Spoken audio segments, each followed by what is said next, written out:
높이 들고 주를 찬양 높은 곳을 향해 주를 찬양 모든 마음이 주를 찬양하며 왕의 왕 되신 예수 다스리시는 예수 생명 있으니 찬양해 할렐루야 주를 찬양 할렐루야 주를 찬양 생명 있으니 찬양해 할렐루야 주를 찬양 할렐루야 주를 찬양 생명 있으니 찬양해 손을 높이 들고 주를 찬양 높은 곳을 향해 주를 찬양 모든 마음이 주를 찬양하며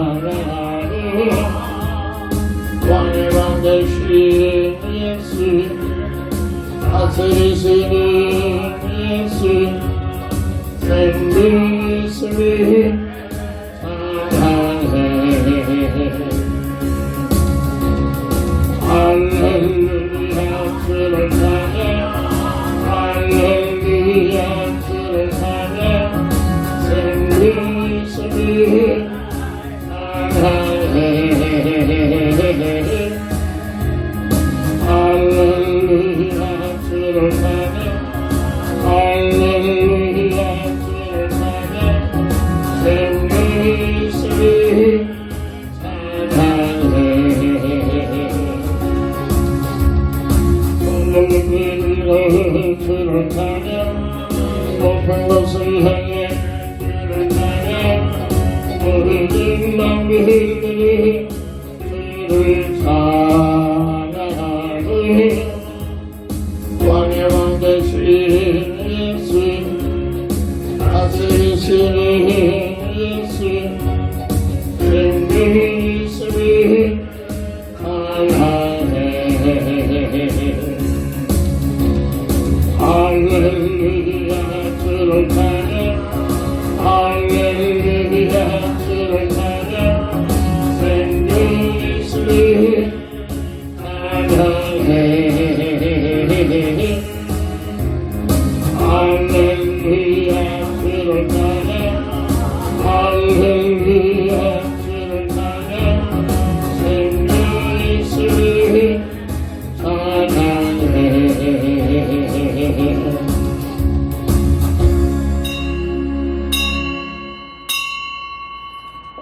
하나님은 영이시니 예배하는 자가 신령과 진정으로 예배할지니라. 다 함께 일어나셔서 찬송가 14장으로 주의 성으로 찬양하며 주일날 예배를 주의 이름으로 시작합니다.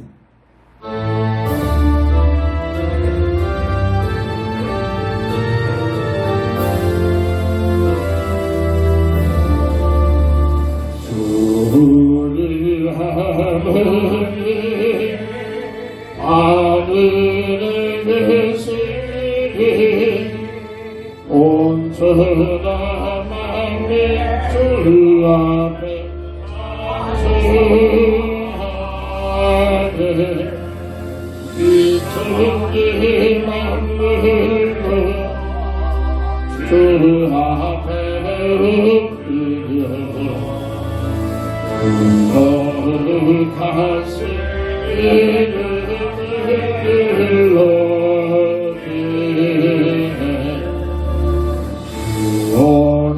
온전하신 분 끝까지 지키니 저 하늘 나라 향하여 오나리라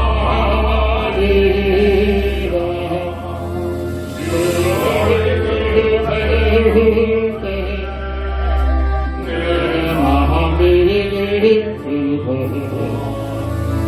영원히 주의 영광을 찬양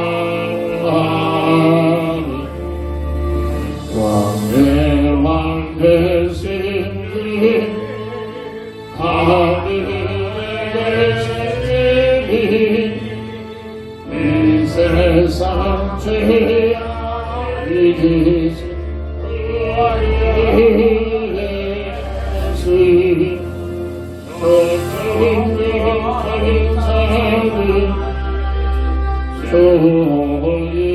소리하고서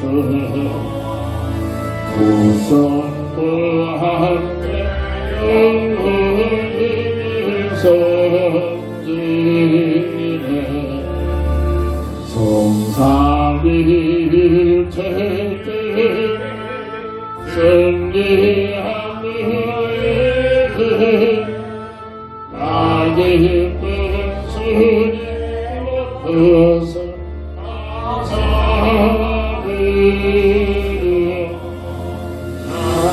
나를 하나님 내 주님 백신이 주 앞에 나도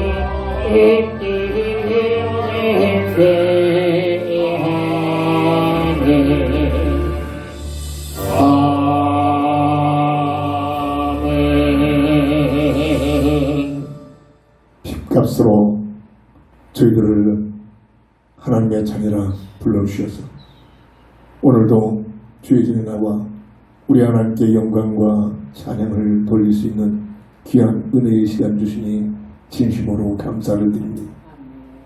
오직 홀로 영광 받으시옵소서. 주 예수 그리스도의 이름으로 간절히 기원드립니다. 아멘.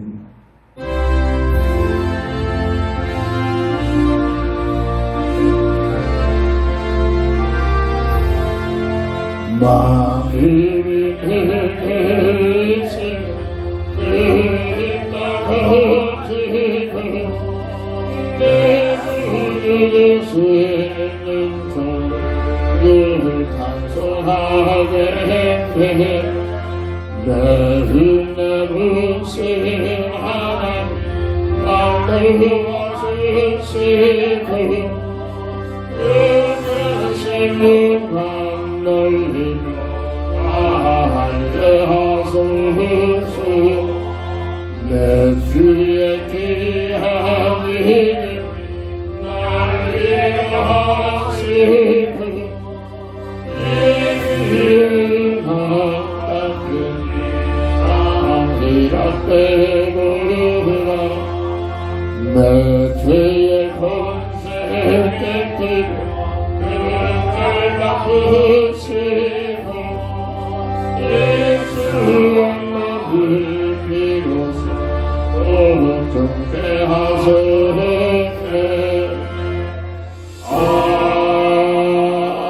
아멘.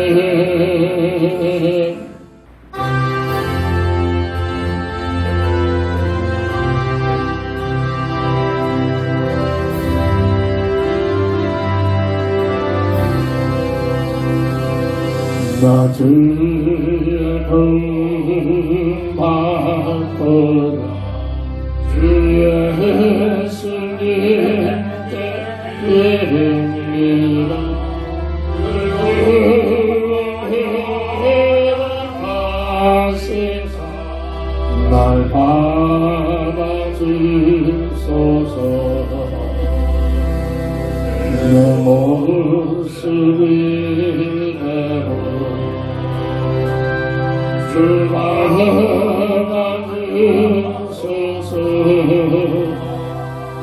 날 위해 구원하신 날 받아주소서. 은혜에 받은 날 위해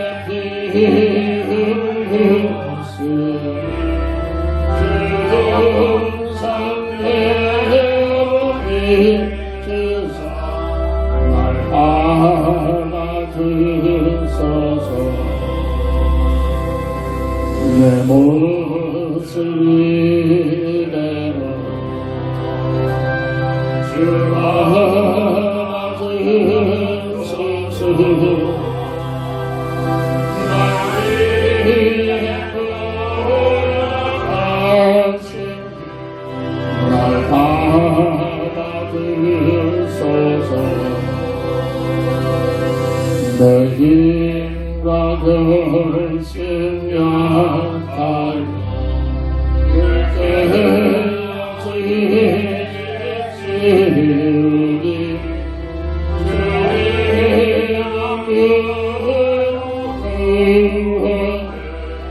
날 받아주소서.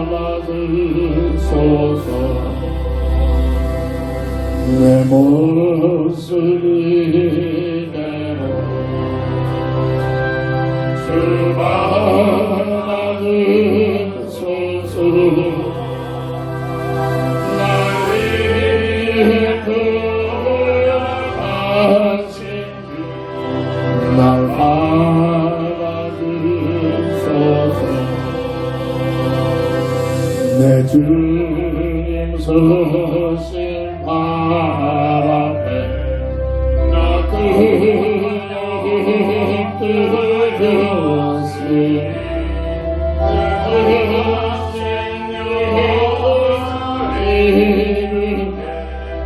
날 받아주소서. 내 모습 이대로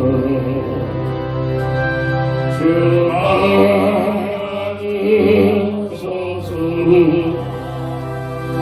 날 위해 돌아가신 주 날 받아주소서.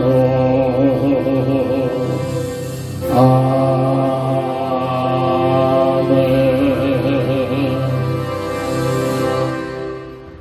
하나님 말씀 에레미야 13장 1절부터 11절까지 봉독합니다. 여호와께서 이와 같이 내게 이르시되 너는 가서 배띠를 사서 내 허리에 띠고 물에 적시지 말라 하시기로 내가 여호와의 말씀대로 띠를 사서 내 허리에 띠니 여호와의 말씀이 다시 내게 임하여 이르시되 너는 사서 내 허리에 띈 띠를 가지고 일어나 이브라데로 가서 거기서 그것을 바위틈에 감추라 하시기로 내가 여호와께서 내게 명령하신 대로 가서 그것을 이브라데 물가에 감추니라. 여러 날 후에 여호와께서 내게 이르시되 일어나 이브라데로 가서 내가 내게 명령하여 거기 감추게 한 띠를 가져오라 하시기로 내가 이브라데로 가서 그 감췄던 곳을 파고 띠를 가져오니 띠가 썩어서 쓸 수 없게 되었더라. 여호와의 말씀이 내게 임하니라. 이르시되 여호와께서 이와 같이 말씀하시니라. 내가 유다의 교만과 예루살렘의 큰 교만을 이같이 썩게 하리라. 이 약한 백성이 내 말을 듣기를 거절하고 그 마음에 완악한 대로 행하며 다른 신들을 따라 그를 섬기며 그에게 절하니 그들이 이 띠가 쓸 수 없음같이 되리라. 여호와의 말씀이니라. 띠가 사람의 허리에 속함같이 내가 이스라엘 온 집과 유다 온 집으로 내게 속하게 하여 그들로 내 백성이 되게 하며 내 이름과 명예와 영광이 되게 하려 하였으나 그들이 듣지 아니하였느니라. 아멘. 본장을 통해서 교만과 썩은 배띠라는 기도 제목을 갖고 한 주간 동안 깊은 기도 속에서 나를 보는 눈이 열려져야 될 줄 믿습니다. 신명기 8장 14절을 보면 내 마음이 교만하여 내 하나님 여호와를 잊어버릴까 염려하노라. 여호와는 너를 애굽 땅 종되었던 집에서 이끌어내시고 그러나 내가 마음에 이르기를 내 능력과 내 손의 힘으로 내가 이 재물을 얻었다 말할 것이라. 스스로 애굽에 400년 동안 종살이하고 있는 이스라엘 백성들이 절대 빠져나올 수 없죠. 하나님께서 강권적으로 모세를 통해서 출애굽시켜 애굽 종살에서 빠져나온 이스라엘 백성들이 하나님의 은혜를 받아서 풍성한 삶을 살고 있을 때 착각하지 말아라. 너희들이 애쓰고 노력하고 뭔가를 해서 이와 같은 모든 부귀영화를 갖고 있는 것처럼 속지 말아라. 하나님을 잊어버리고 내가 이렇게 했더니 라고 교만하지 말아라 라고 강조하고 있는 그런 말씀입니다. 이스라엘 백성들을 향한 하나님의 경고이기도 하죠. 오늘 본문을 통해서 교만과 썩은 배띠라는 기도 속에서 우리는 무엇을 하나님 말씀 속에 찾아내서 이 땅에 사는 동안 우리는 어떻게 살아야 하였다는지 교만하지 말고 하나님을 절대적으로 신뢰하고 의지하는 믿음을 가지고 믿음의 사람들이 되어져야 될 줄 믿습니다. 첫 번째로 교만과 썩은 베티의 그 원인은 사람 둘 속에서부터 교만이 드러나는 것이 아니라 교만의 근원이 어디 있는지 성경은 증거하고 있습니다.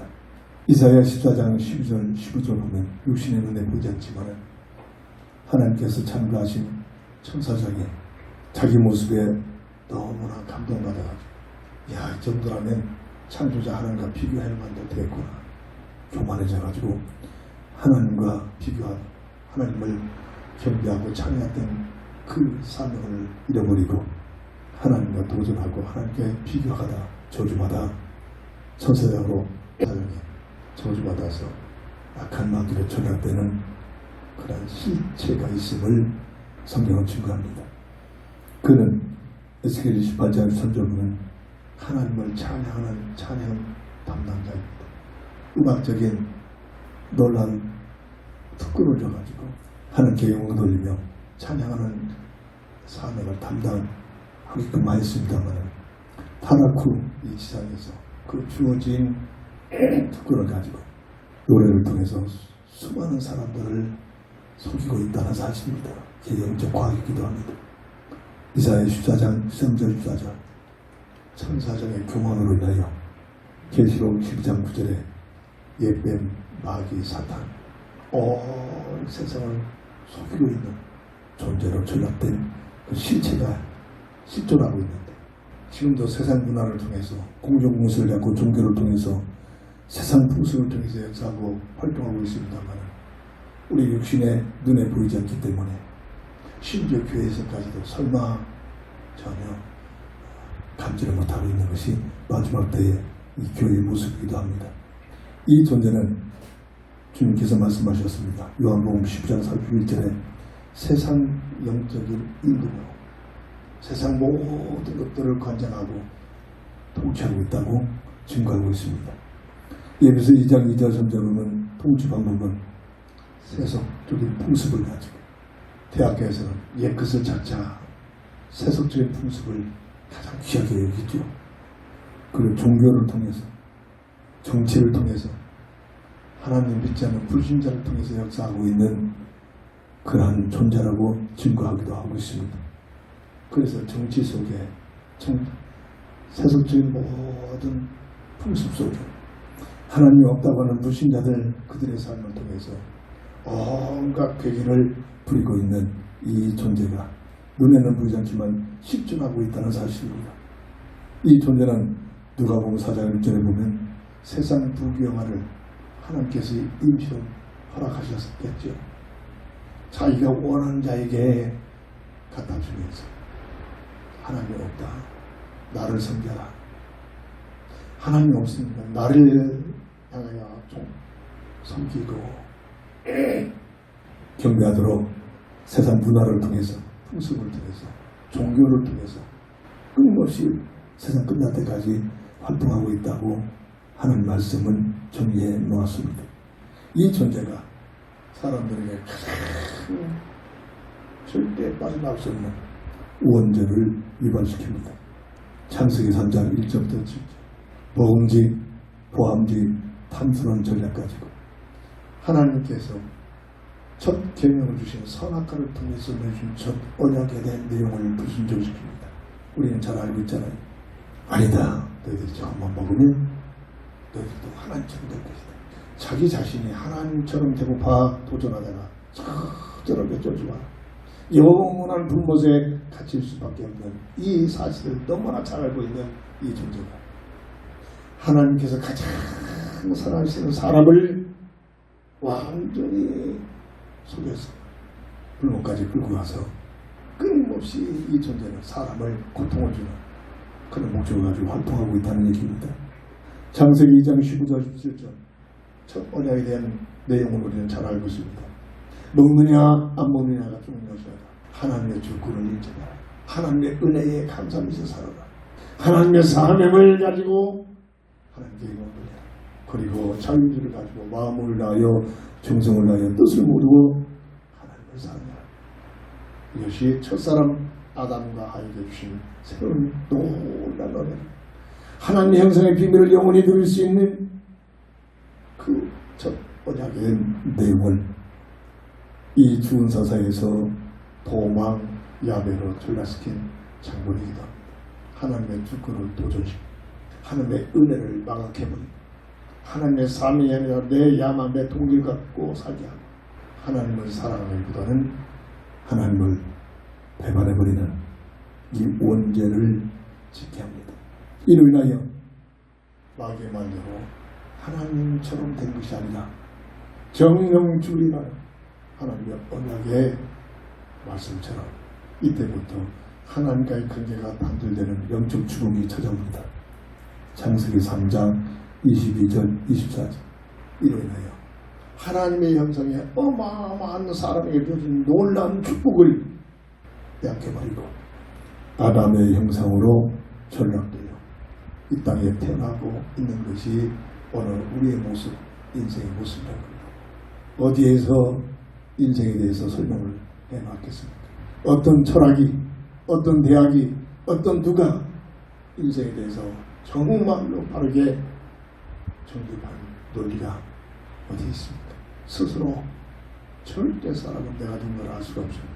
어디에서 왔는지, 어떻게 살아야 참된 삶을 사는 것인지, 어떤 삶의 내용이 어떤 행복이 참으로 참 행복인지 전혀 알 수가 없는 것이 인생의 모습이기도 합니다.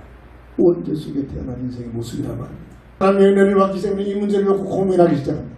무엇을 먹느냐, 마시느냐, 세상 것을 무엇을 얼만큼 갖느냐, 세상에서 얼만큼 성공하느냐, 이가 이 가치를 가지고 살고 있죠.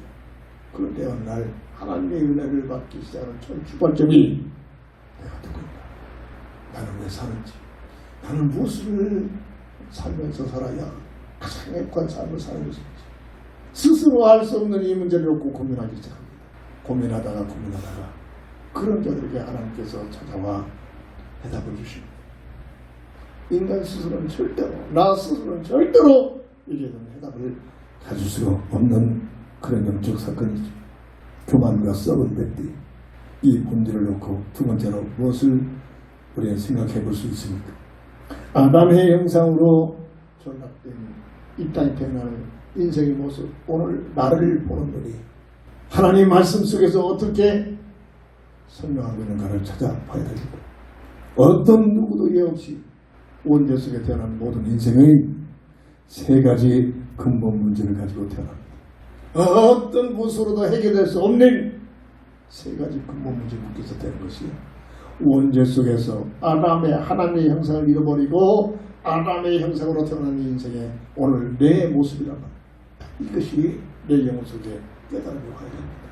그래야만 이때부터 신앙생활이 시작됩니다. 그래야만 이때부터 이 문제에 대한 해결자가 무엇인가를, 해답이 무엇인가를 성경에서 찾기 시작합니다. 이게 신앙생활입니다.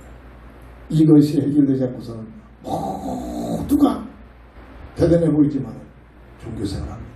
하나님 찾는, 예수 찾는 종교생활에서 벗어나지 못한다.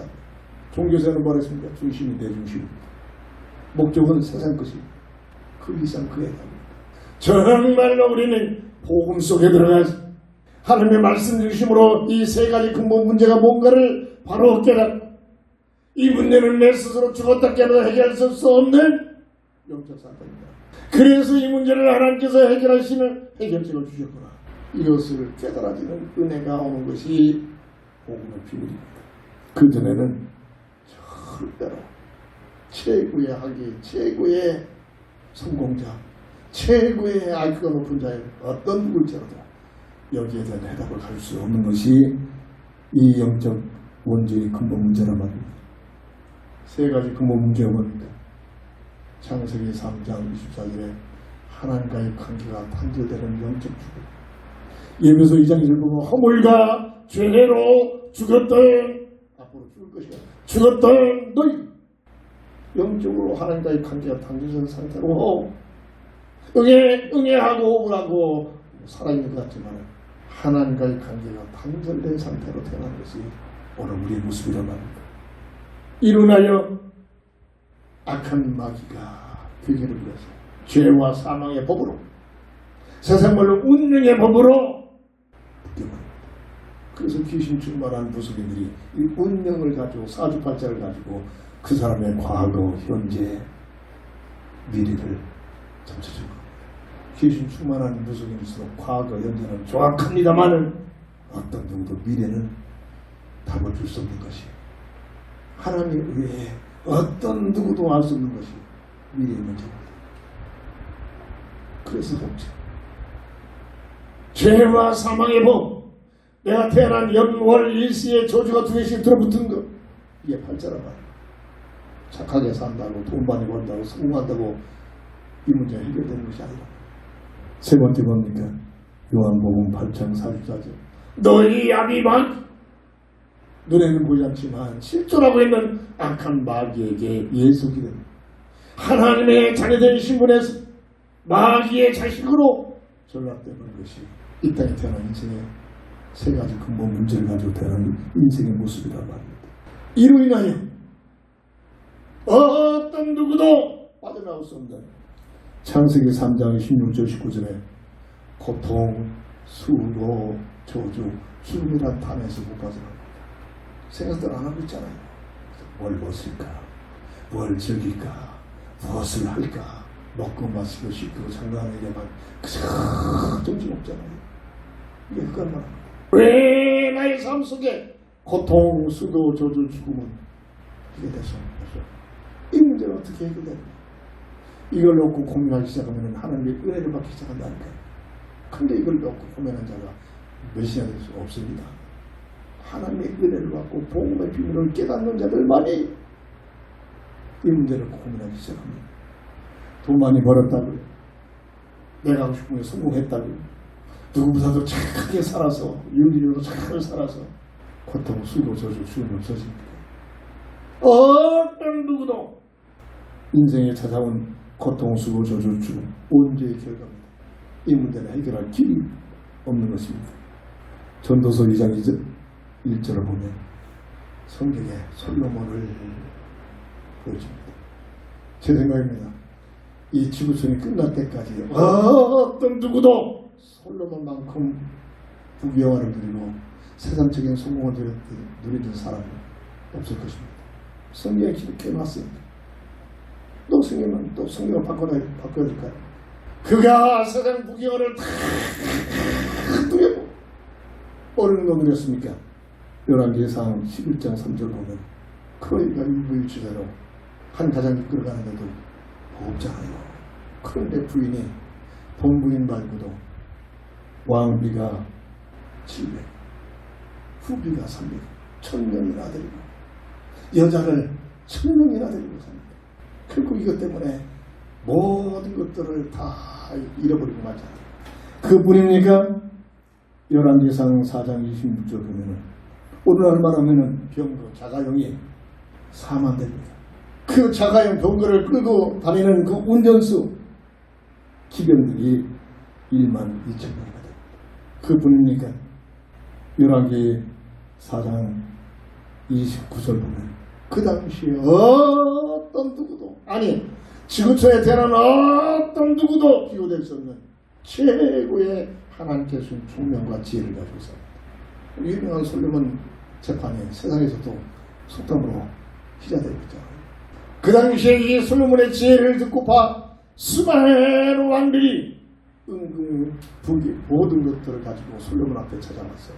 그 한마디 듣고파 요즘 유명한 연예인보다도 비교될 수 없는 최고의 인기를 가지고 살았던 그가 자기가 가지고 있는 세상 부귀영화를 그 모든 것 속에 행복이 있는가 시험을 삼아서 살아보고 나서 한 말입니다.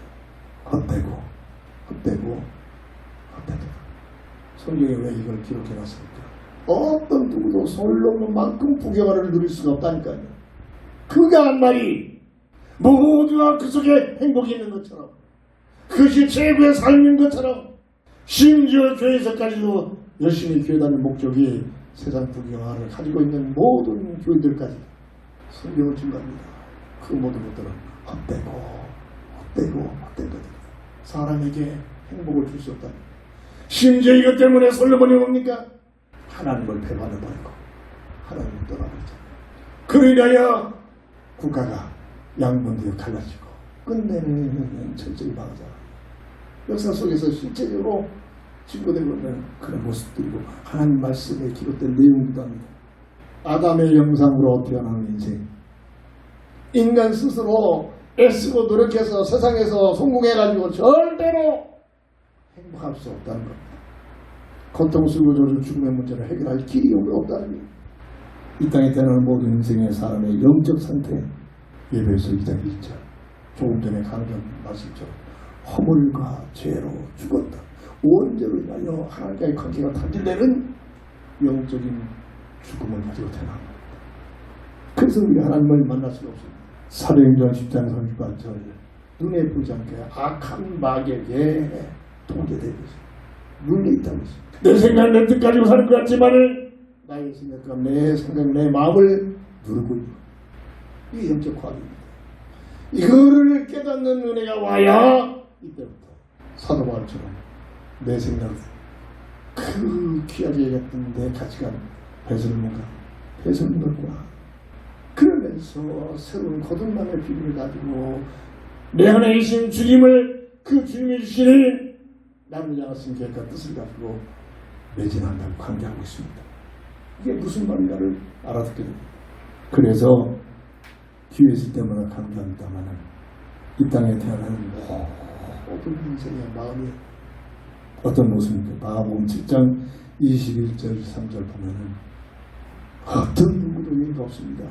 사람에게 나오는 것이 사람을 더럽게 하는데 그 마음에 나오는 것은 악한 생각, 음란, 도둑질, 살인, 간음, 탐욕, 악독, 속임, 음탕, 질투, 비방, 교만, 우명. 이 모든 악한 것이 다 속에서 나와서 사람을 이게 원죄 속에 태어난 인생의 오늘 내 모습이다. 어떤 누구도 의미가 없다. 늘 말합니다. 세 가지 조건만 이루어지면 나도 모르게 삐질 거 나옵니다. 이 죄악의 수준.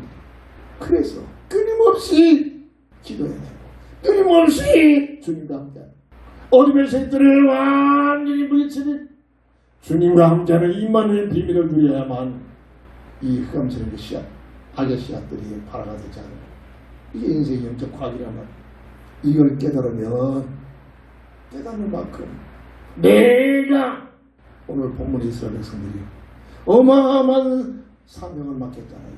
어느 날 내가 있어 하나님의 은혜로 쌍을 잊어버리고 내가라는 내 모습 교만에 빠져버리니까 끝내는 이스라엘 백성들이 완전히 멸망하잖아요. 오늘 지금 그러기 전에 지금 에레미야를 통해서 지금 이스라엘 백성들에게 하는 메시지입니다. 오늘 본문의 이스라엘 백성들에게 한 메시지가 옛날에 이스라엘 백성들에게 주신 메시지가 오늘 우리에게 주시는 하나님의 말씀입니다. 말씀으로 들려지기를 주의 이름으로 축복합니다. 그래서 우리는 이 문제를 해결하기 위하여 보내심을 받은 그리스도 우리의 구주신 예수님 안에 들어가야만 요한복음 3장 1절에 거듭남의 비밀을 누려야만 거듭나지 아니하고는 하나님 나라에 들어갈 수 없다는 주님의 말씀이 무슨 말인가를 이해가 되는 것입니다. 이게 바로 아담의 형상으로 전락돼서 태어나는 우리의 모습. 몇 번 강조했잖아요. 감사하죠. 열악한 환경으로 겉으로는 열악한 환경 사건인데 알고 보니까 그 은혜입니다. 10대 말에 내가 누군가를 고민하기 시작합니다. 나는 어떻게 살아야 하는지를 놓고 고민하기 시작합니다. 어마어마하게 고민했습니다. 그 결과 이제는 모든 삶을 마무리하는 시대에 하나님 말씀 중심으로 그 고민했던 일들이 하나하나 말씀 중심으로 깨달음으로 주시는 응답으로 오게 된 일들입니다. 내가 누군가 어떻게 살아야 하는 것이냐, 이런 인생의 문제를 어떻게 해결되느냐, 말씀을 통해서 하나하나 깨닫게 되는 긴 평생 내 인생의 전체 인생을 놓고 10대 후반기부터 고민했던 그 문제들이 마지막 때 지금 하나하나 응답으로 확인이 되어주고 있다는 얘기입니다. 그냥 이름이 아닙니다. 실제적으로 내 삶을 통해서 깨달아지는 애들이 세 번째입니다. 오늘 뵙기는 무슨 일일까요? 바로 사명을 각 사람들에게 주어진 하나님의 원하시는 길. 우연한 존재가 아니잖아요. 어떤 물질, 어떤 존재가 우연히 생겨집니까? 그렇잖아요. 이러한 탁자, 이러한 성경책, 이러한 꽃, 이 모든 것들이 존재케 하는 근원적인 원인들이 있잖아요. 만든 사람들이 있잖아요. 우연한 것이 아니에요. 무슨 얘기입니까? 내가 우연히 존재하는 것이 아니라 하나님의 계획과 뜻이 있어서 수많은 시대에 오늘 이 시대에 수많은 나라 중에 오늘 이 나라에 수많은 가정 속에 오늘 내 속한 내 가정에 수많은 모습이지만 오늘 내 모습으로 내가 스스로 조작해서 된 게 아니잖아요. 우연히 된 게 아니란 말이에요. 하나님의 창조물이다. 무슨 얘기죠? 그 하나님의 창조 속에 하나님의 원하시는 계획이 있다는 이것이 바로 사명입니다. 이 사명을 알지 못하면 금세 때문에 내 생각, 내 뜻 가지고 열심히 교회 다니면서 내 생각, 내 뜻을 이루게 하여 그게 겉으로는 믿음이 좋아 보이잖아요. 그런데 그게 아닙니다. 요즘은 그 모습이 보여집니다. 종교입니다. 종교. 예수 이름 부르는 종교. 하나님 찾는 종교라는 거예요. 복음하고는 전혀 분할.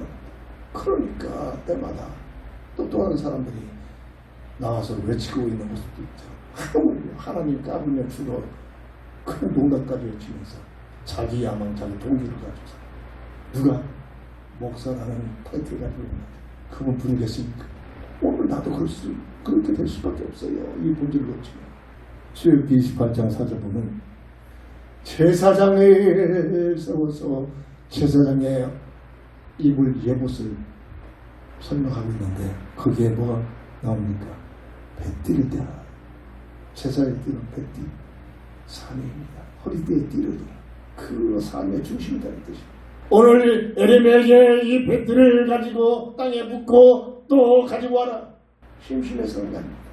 오가는 인생에 외치고자 하나님 메시지 깨달음 갖게 없는 메시지로 특별히 이스라엘 백성을 향한 메시지라고 합니다.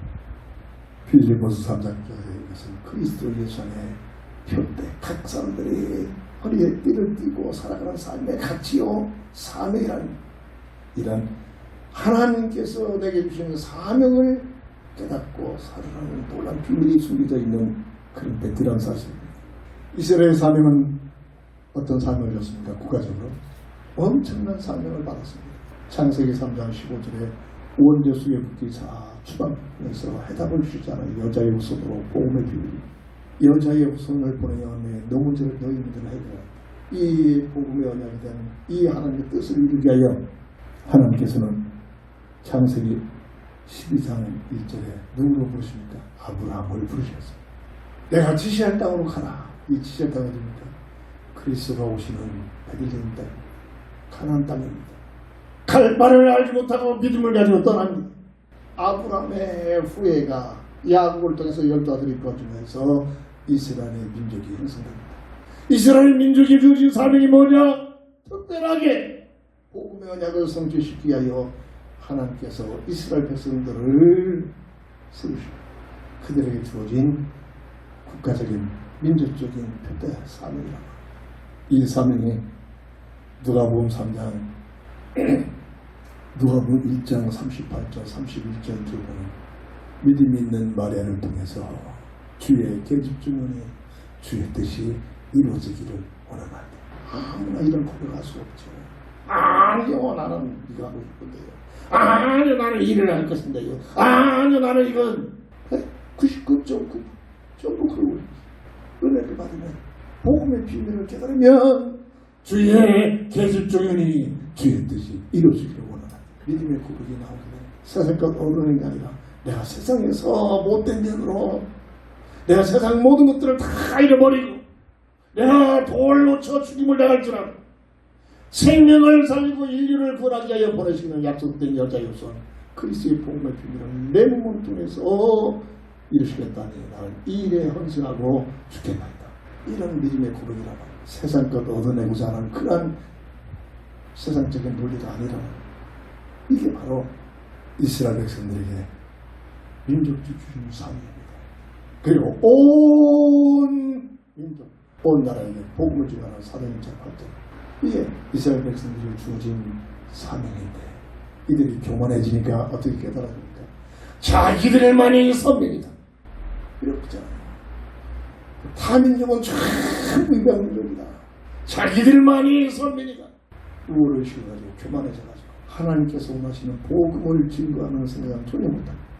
심지어 여자의 우선을 보내심을 받은 예수까지도 세상과 자기 기득권을 뺏기기 시작하지고 그걸 지키려고 십자가에 매달아 죽여버리잖아요. 이게 이스라엘 백성들이 하나님께서 한 짓들. 그 결과 뭡니까? 본문에 후반부에 나오면 에레미야에 나오면 자칫 너희들이 깨닫지 못하면 너희들이 교만함을 깨닫지 못하면 하나님께서 징계하라. 나라를 다 뜰 것이고 결국은 누구 강나셀 왕과 한보 성전을 다 못하고 흩어버리고 무너뜨려버리고 뿔뿔이 흩어버리고 포로 잡아가고 말이야. 실제 역사 속에 일어나고 있습니다. 이스라엘의 교만은 오늘 교만과 썩은 뱉기 이런 일이 일어나기 전에 에레미야를 통해서 이스라엘 백성들에게 계속 지금 간구하는 겁니다. 그런 말합니다. 교만은 본인은 절대 못 깨닫는다고 했잖아요. 알아듣지 못하는 거예요. 내 생각에 옳은 것 같은 사람들이 그렇게 완전히 자각하고 이스라엘 교만. 오늘 보면 9절부터 10절을 보면 여호와께서 이와 같이 말씀하시니라. 내가 유다의 교만과 예루살렘의 교만을 이같이 썩게 하리라. 이 악한 백성이 내 말을 듣기를 거절하고 그 마음에 원악한 대로 행하며 다른 신들을 따라서 그를 섬기며 그에게 절하니 그들이 이 띠가 쓸 수 없을 같이 되리라. 여호와의 말씀이니라. 띠가 사람의 허리에 속한 같이 내가 이스라엘 온 집과 유다 온 집으로 내게 속하게 하여 그들로 내 백성이 되게 하며 내 이름과 내 명예와 영광이 되게 하려 했으나 그들이 어떻게 듣지 아니하였느니. 이게 지금 에레미야를 통해서 계속 강조하고 있는 끝까지 이스라엘 백성들이 거부하잖아요. 열왕기하 25장 보면 바벨론 왕이 와서 느부갓네살이 와서 쳐들어가지고 완전히 그만을 세상 것만을 기억해 했던 그 모든 것들을 다 빼앗아가고 이스라엘 백성들을 포로로 다 잡아가자. 결국 나라를 다 잃어버리고 세계 곳으로 흩어져 버리죠. 심지어 마태복음 7장 25절을 보면 예수를 잡아 죽이면서 그 예수님의 피를 나와 내 후손에게 돌려라. 그렇게 교만하잖아요. 저 이단의 교회에서 그 예수다. 이게 잘못되면은 이게 그들을 하나님을 위하여 하는 짓처럼 이렇게 착각이 됩니다. 이게 내가 예수를 잡아 죽인 일에 우리가 잘못했다면 그 피와 그 내 후손들에게 돌려라. 그 위한 고백처럼. 그래서 이스라엘들이 철저하게 나라를 뺏겨버리고 히틀러 독재로부터 이스라엘들은 집중해서 죽임을 당하고 역사 속에서 일어나고 있었던 모습이잖아요. 이스라엘 백성들이 하나님께서 교만한 결과 복음을 가지고 세상의 모든 사람들을 구원하게 하여 이스라엘 백성들을 선택해서 복음을 그리스도를 보내고 이 사실을 온 세계에 증거하고 하는 하나님의 계획인데 자기들만이 선민이다. 교만해서 복음을 전할 증거를 생각을 하고 자기들만이 구원받겠다. 아직까지도 예수를 지금 이스라엘 민족적으로 이스라엘은 안 믿을 거부하고 있습니다. 그래서 어떤 신학자들은 마지막 딱 것이 이스라엘 백성들이 회개하고 하나님 앞에 돌아오는 그때가 딱 것이다 라고 영적 사건을 그렇게 설명하기도 하는 그러한 하나님의 사람들도 있습니다. 이 이스라엘 백성들이 하나님 앞에 거부하고 교만해져가지고 하나님의 뜻속에 거부하니까 이방 사람들에게 하나님께서 교회를 세우셨습니다. 곳곳에 교회를 세우셨습니다. 이 조그마한 한민족까지도 복음을 허락하셨습니다. 교회를 세우시고 이 사명을 지금 감당케 하신 것이 하나님의 뜻이요 교회를 향한 하나님의 계획과 사명인지 믿으시기 바랍니다. 교회가 뭐냐? 교회 열심히 다녀서 세상 것 부귀영화를 누려라. 그 어른에게는 목적이 아니라 필요한 것입니다. 필요를 가지고 목적으로 자꾸 건져들을 또 속여버립니다. 마가복음 16장 10절 교회만이 해야 할 사명 복음을 증가하게 해요. 하나님께서는 곳곳에 교회를 세우시는, 지구촌에 곳곳에 교회를 세우시는 하나님의 뜻이라. 복음을 위하여 일에 매진하고 헌신하면 그것 때문에 죽임을 당하고 그것 때문에 핍박이 오고 그것 때문에 환란이 오는 것 같지만 이 사명을 감당하도록 100배로 축복하겠다는 약속도 하십니다.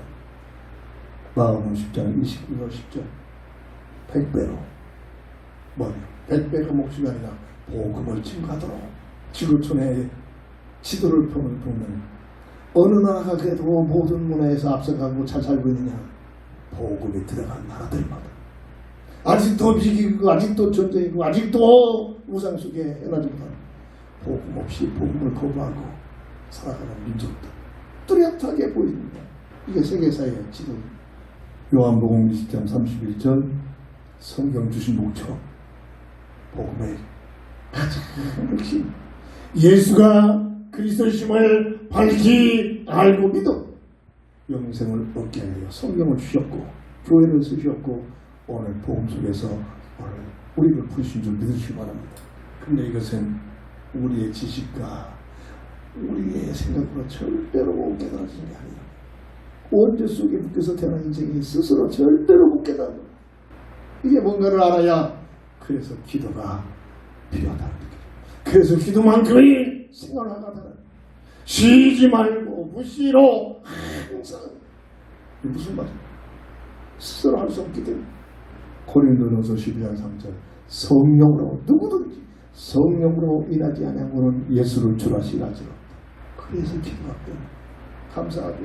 어렸을 때부터 어머니에게 어마어마한 기도의 모습을 봤다면 그 무식하게 보이는 기도의 모습을 봤다면 그 기도를 하나님께서 받으신 하나님께 그 기도가 그대로 이루어지는 모습을 봤다면 기적과 능력의 역사가 일어날 일도 봤다면 모자라고 부정하고 무식한 거짓한 머리 좋고 하나님 무시 아름다운 기도가 아니라 그저 기도의 비밀을 조그만 기도할 때마다 하나님께서 주시는 응답을 순간순간 체험하게 하시는 체험도 있단 말이에요.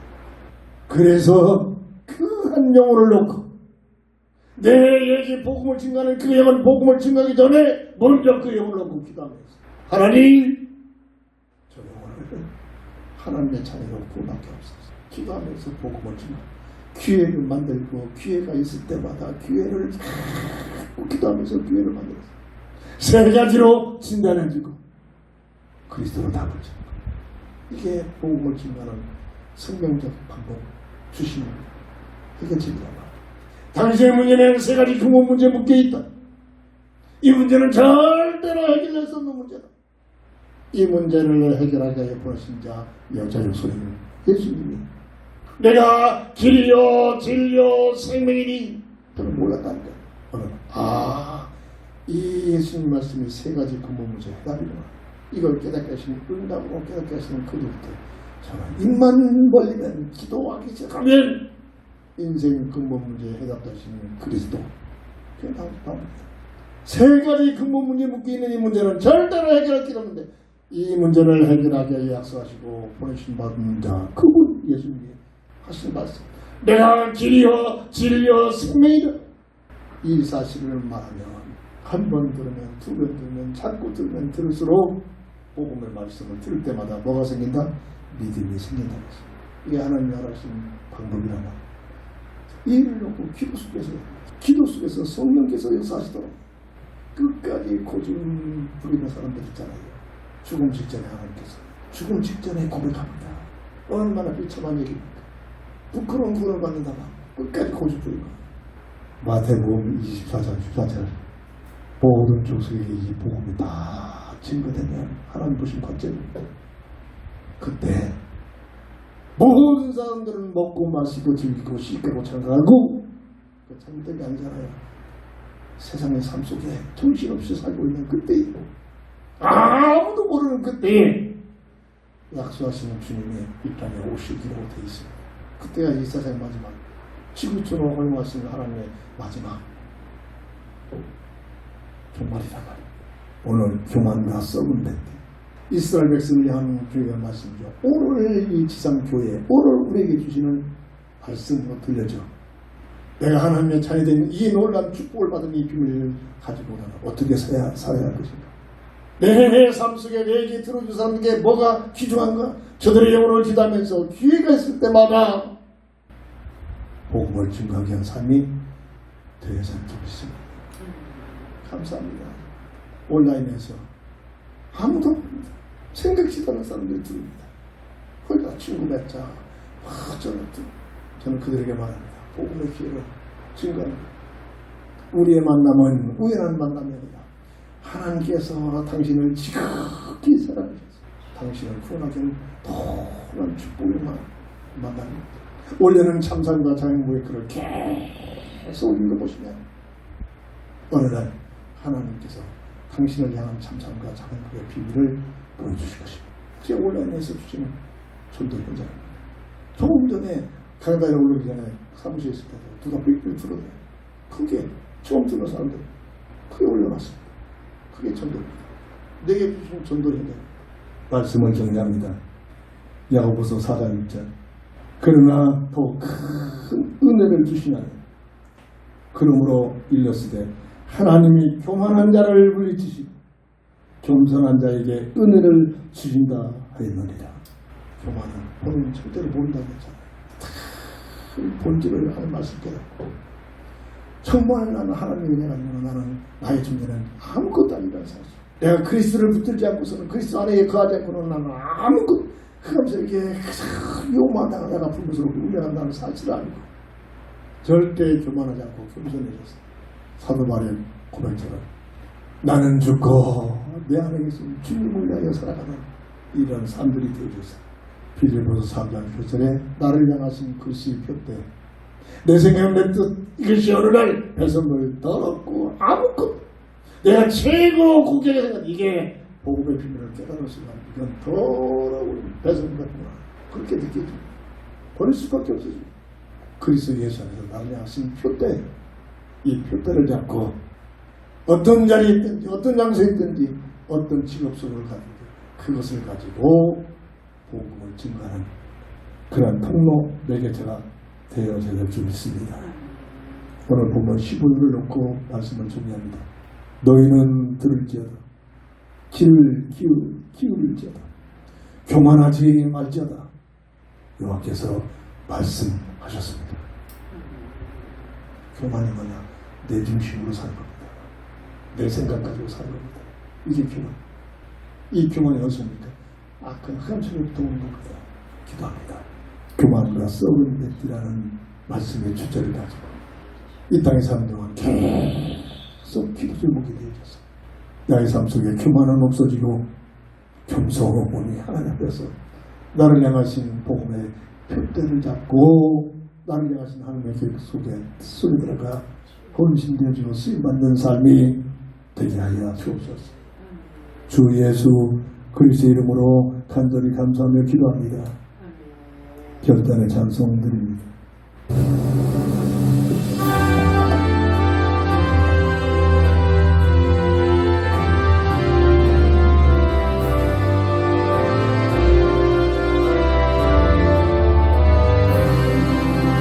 겸손히 주를 사랑해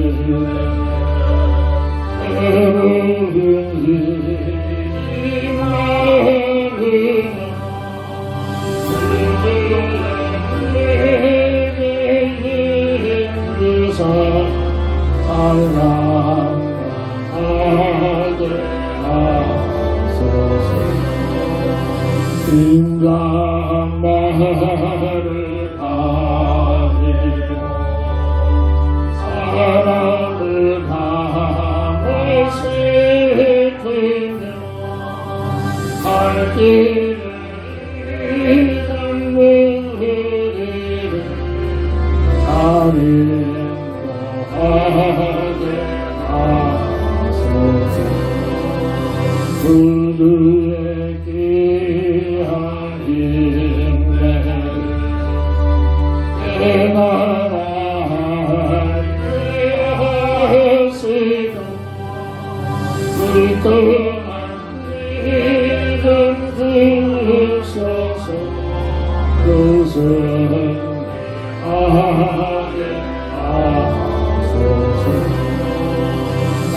은혜의 영광 비추사 오만이 되게 하시며 그들과 함께 살면서 감동 얻게 하소서.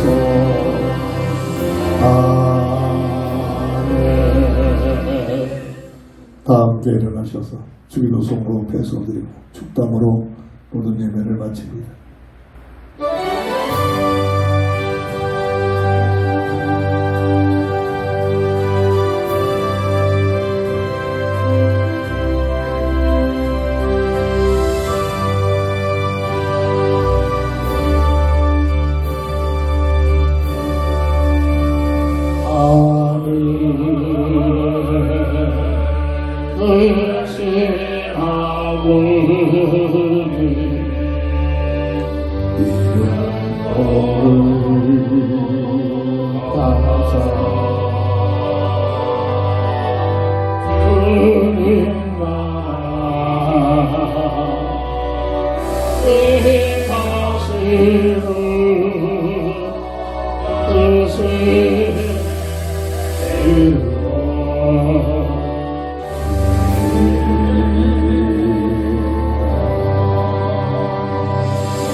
그의 맛을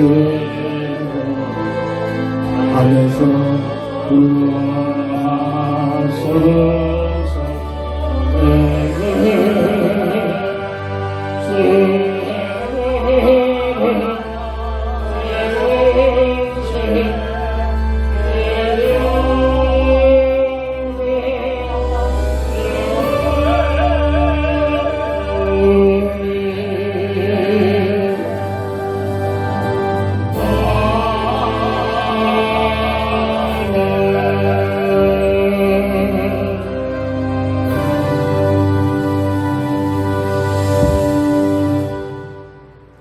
지금은 인생 모든 문제 해답자가 되신 우리 주 예수 그리스도의 크신 은혜와 무한하신 하나님의 사랑하심과 성령의 감화감동 내주 통해 인도 역사심 속에 오늘 에리메아가 이스라엘을 향한 그 외침이 교만과 썩은 백기라는 그 내용을 굳게 잡고 오늘 내게 주신 하나님의 약속의 말씀 그 선포한 말씀을 받아들이며 교만하지 않고 겸손히 복음 속에 들어가 나를 향하신 하나님의 계획, 하나님의 뜻 속에 들어가 쓰임받기를 원하는 우리 모두에게 지금부터 영원토록 함께 있을지어다.